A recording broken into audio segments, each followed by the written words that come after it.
Dune Part 2, starring Timothée Chalamet, Zendaya, and a host of other stars, has become a huge hit, crossing $80 million in only its first weekend at the box office. It's no surprise that people love the second installment of Denis Villeneuve's adaptation of the 1965 Frank Herbert novel, given how much we all loved the first one. This is only the beginning. But Paul Atreides' story is a lot darker than most Chosen One characters we see get the big screen treatment. So how has Paul changed in Part 2? And what does that mean for what's to come in his story? And how might audience reactions cause a bit of a problem? Let's dive in. The Dune film split Paul's coming-of-age story from the book into two parts. Check out our previous video to find out why. Part 1 saw him seeking to follow in the footsteps of his noble father, Duke Leto. I found my own way to it. Maybe you'll find yours. We began to see the extent of his powers, like his adeptness at fighting, ability to withstand great pain, and his ability to use the voice to compel those around him. Give me the water. But even in that first installment, we began to see a possibility of darkness taking hold of Paul. He sees visions of the future, but only takes the violent, terrifying visions that also show him as being all-powerful as the true future that he must follow. Do you often dream things that happen just as you dreamed them? Not exactly. Paul of Part 1 was more passive. He acts as if he can't change the future, when in reality he is deliberately moving towards this future where he is the one in complete control. When his father is murdered, he becomes consumed with the desire for revenge above all else. He begins to accept that that violent vision of the future he sees is in fact his way to enact that revenge. Furman speak of the Lisan al-Gaib. Careful. A voice from the outer world who will lead them to paradise. The ending of Part 1 could almost feel a bit uplifting or hopeful, like a hero finally coming into his own. But as we begin to see in Part 2, and are even more aware of if you've read the books, Dune is not the story of a hero. A war in my name! Everyone shouting my name! In Part 2, the truth begins to become more clear. Paul is obviously special, but not necessarily in a good way. That's not to say that he's an inherently bad person. His inner kindness is obvious in both films. And in 2, we get to see it even more on an interpersonal level as his relationship with Chani blossoms. But Dune is about the nature of choice, and Paul's story arcs towards a very bad choice. He has so many skills and innate powers, and is in fact the result of centuries worth of noble bloodline crossbreeding by the Bene Gesserit. We'll dig more into that in a minute. But all of this doesn't on its own make him good or noble. He has to choose if he'll use them for good or evil. And at the end of Part 1, it does seem like he's made the choice to go towards the good side. If you'll have us, we will come. But as we come to find out, this wasn't a choice made out of kindness at all. It was just a means to an end, a way for him to get closer to his goals of revenge and total power. My road leads into the desert. I can see it. We see his growing power in Part 2, like his ability to command the giant sandworm and surviving the water of life, and gaining the ability to see the past and future. And he does attempt to push back against this destiny others, especially his mother, are attempting to foist onto him, even saying that he's no messiah. But actions speak louder than words, and we can see through what he does and the choices he makes that he is very intent on making sure this vision he has of the future where he's in control comes to pass, even if it means billions of lives will be lost along the way. At the end of Part 2, his win in the duel against Feyd-Rautha isn't the end, but instead the beginning of something much worse.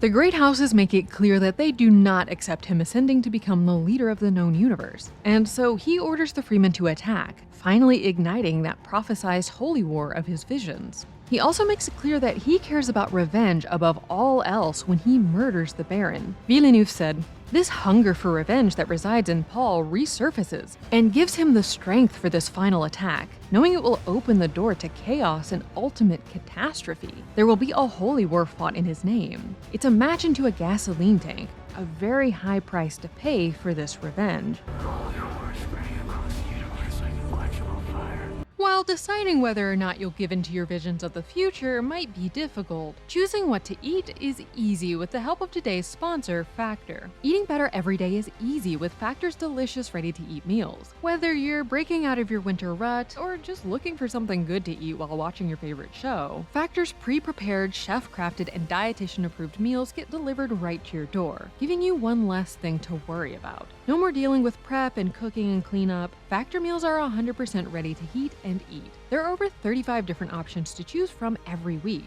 from keto to vegan and veggie to calorie smart and more. Plus, there are over 55 nutrition-packed add-ons like smoothies and snacks to help take your weekly meal plans to the next level. I love how easy Factor makes mealtime. I don't have to worry if I have the right ingredients or spend lots of time cooking. I can just pop a Factor meal in the microwave and have a delicious meal ready to go in only 2 minutes. Head to factormeals.com/thetake50 and use code thetake50 to get 50% off. That's code thetake50 at factormeals.com/thetake50 to get 50% off.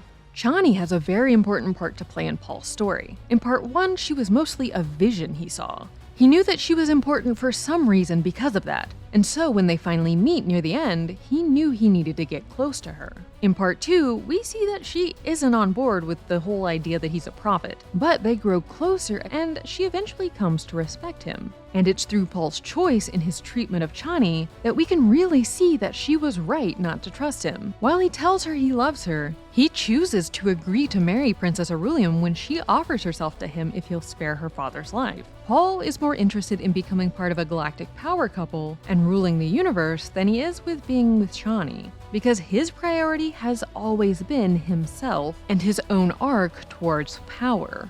Paul's story across the books, and as we begin to see in these 2 films, flips the chosen one trope we're used to seeing in a main character. Your grandfather said, a great man doesn't seek to lead. He's called to it. And he answers. Most chosen one characters use their great powers in a quest to help those around them and save the world, but Paul goes in the other direction. As his power grows, he only becomes more and more concerned with himself and attaining even more power.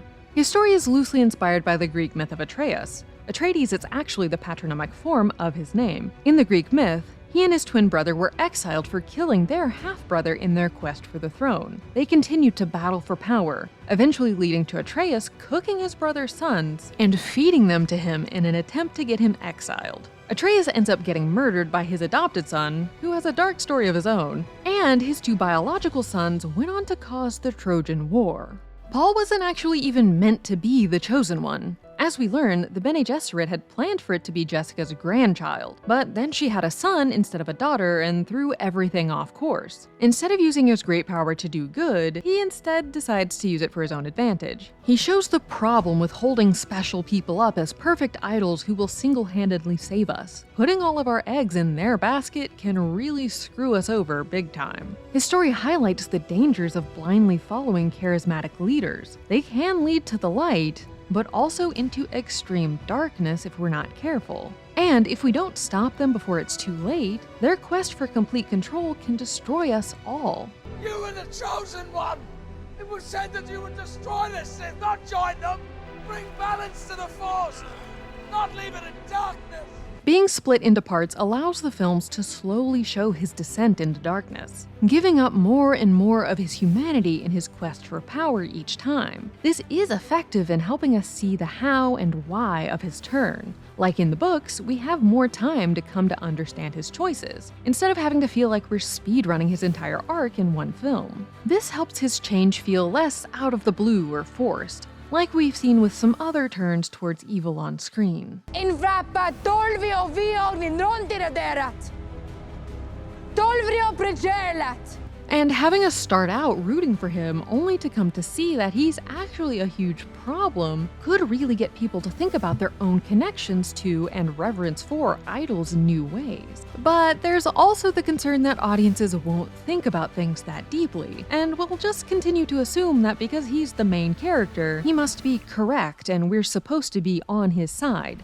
as has become a bit of a problem in recent years. Take the percentage of people who don't realize that Homelander is clearly meant to be a bad guy, for example. Some audiences see an all-powerful character doing whatever they want and being in control as always positive, even when it harms everyone around them. I'm the Homelander.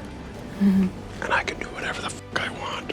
So there is a concern that even if it is made extremely clear that Paul is not a hero, some will still latch onto him as such just because he's the protagonist and played by a movie star. But Paul was always very explicitly meant to be a cautionary tale. Villeneuve said, "Frank Herbert was very concerned that people saw Dune as a celebration of revenge, and of Paul Atreides as a great leader. He wanted Dune to be a warning against charismatic leaders and messianic figures. Paul is not the hero, but the anti-hero." And this is why the choice to have part 2 end on Chani's rebuking of him is so important. She's the only one left with her moral compass still intact. So the fact that she refuses to bow to him and leaves makes it clear that her hope for him being able to overcome the darker parts of his nature is gone.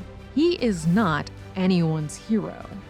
Dune Part 2 is a great exploration of the beginning of a could-be hero choosing to go the other way, and instead seek out power only for themselves. It will be interesting to see how they choose to play out Paul's story over more films. Villeneuve is allegedly already working on a script for the 3rd installment, and though he says it will be his last at the helm, if that film is as successful as the first 2, there will surely be more to come to cover the rest of the books. It will also be interesting to see other narrative threads come to life on screen. We got a sneak peek of Anya Taylor-Joy as the grown version of Paul's in utero baby sister, and now that the movies have made Chani more of an active player in the narrative, we're excited to see what her character does in the next films. There is still so much left to explore in the world of Dune, and we can't wait to see how it's all brought to life.